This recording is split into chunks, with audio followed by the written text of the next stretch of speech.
저희는 쓰레기 처리반의 심연수 이선자, 박관영입니다. 평소 길거리에 투기된 쓰레기가 많이 보여 만약 공공쓰레기통이 있다면 어떨까 하여 조사를 해보았는데 과거에 시행되었다 청결의 이유로 폐지되었다는 걸 알게 되었습니다.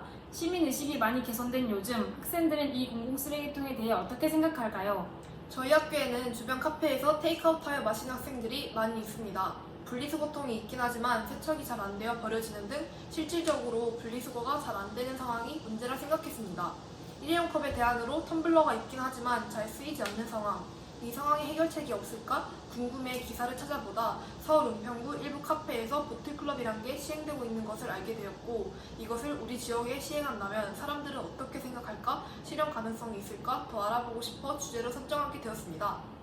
저희는 쓰레기 처리를 큰 주제로 하여 소주제를 첫째 공공쓰레기통, 둘째 보틀클럽에 관하여 조사해 보았습니다. 조사 방법으로 질문지법은 구글 폼으로 본교 학생 72명, 면접법은 지역 카페 사장님 3분을 대상으로 하였습니다. 우선 첫 번째 소주제인 공공쓰레기통에 관한 질문으로 밖에서 발생하는 쓰레기를 평소 어디에 버리시나에 대해 쓰레기가 모여있는 곳에 버리는 학생은 76.4%, 외부에서 쓰레기가 발생하면 가지고 있다가 실내에 버리는 학생은 20.8%에 불과했고 나머지 학생들은 모두 인도나 도로 바닥에 투기한다고 응답하였습니다.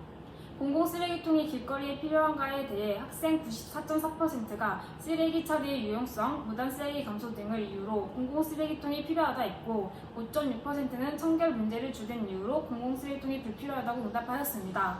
따라서 공공쓰레기통을 설치하게 된다면 청결을 어떻게 유지할지가 가장 큰 관건이라고 생각하였습니다. 그 다음으로 공공쓰레기통을 관리해주신 업무를 환경미화원분들이 맡게 된다며 급여를 인상해야 하는가에 대한 총 94.4% 학생들이 찬성하였습니다. 그 이유로는 다른 사람들이 기피하는 직업이지만 우리 생활에 절대 없으면 안 되는 일을 수행해 주시는 분들이기 때문이다. 일이 많아진 만큼 보상도 따라야 한다는 등 대부분 환경미화원분들의 급여 인상에 대한 긍정적인 반응이었습니다. 두 번째 소주제인 보틀클럽에 대해 발표하기 앞서 보틀클럽이란 동네의 컵 공유 시스템으로 도서관에서 책을 빌리듯 주문한 음료를 일회용 컵이 아닌 텀블러에 담아 대여해주는 시스템입니다. 우선 응답자 중 68.1%의 학생이 텀블러를 소유하고 있습니다. 텀블러 소유 학생 중 테이크아웃 시 텀블러를 사용하시나요? 라는 질문에 2.8%만이 주로 환경 때문에 사용한다 밝혔고 97.2%의 텀블러 미사용 학생은 텀블러의 휴대성이 좋지 않아서를 주된 이유로 꼽았습니다.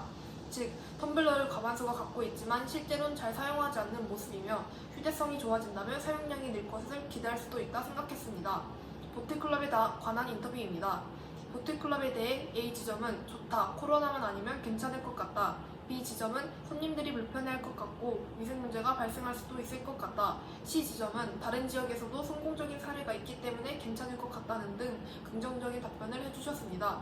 또 구례에서 보틀클럽을 시행한다면 가입하실 건가요? 라는 질문에 A 지점과 C 지점은 가입한다고 하셨으나 B 지점에서는 좋은 의미이긴 하지만 가입한 카페에 대한 체계적인 혜택이 있으면 좋겠다 하셨습니다.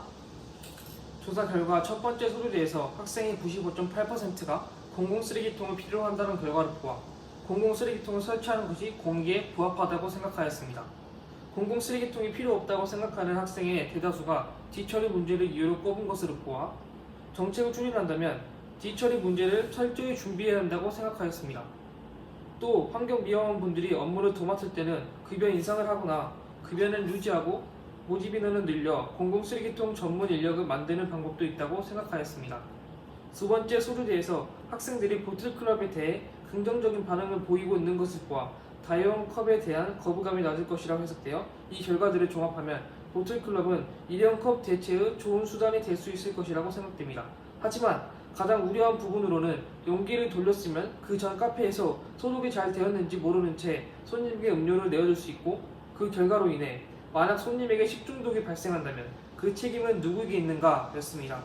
이 문제점을 개선하기 위해서는 수거한 카페에서 확실히 소독한 후 음료를 내어드리고 텀블러에 각각 고유 번호를 매겨 어플을 통해 텀블러 이동 경로를 확실히 충족할 수 있도록 하면 문제가 해결될 것이라고 생각하였습니다. 또한 보틀클럽은 의무가 아니기 때문에 참여한 카페들에게 환경 보전을 이유로 세금을 감면해주는 등 혜택을 제시한다면 보틀클럽의 참여율 또한 향상될 것이라고 예상됩니다. 감사합니다.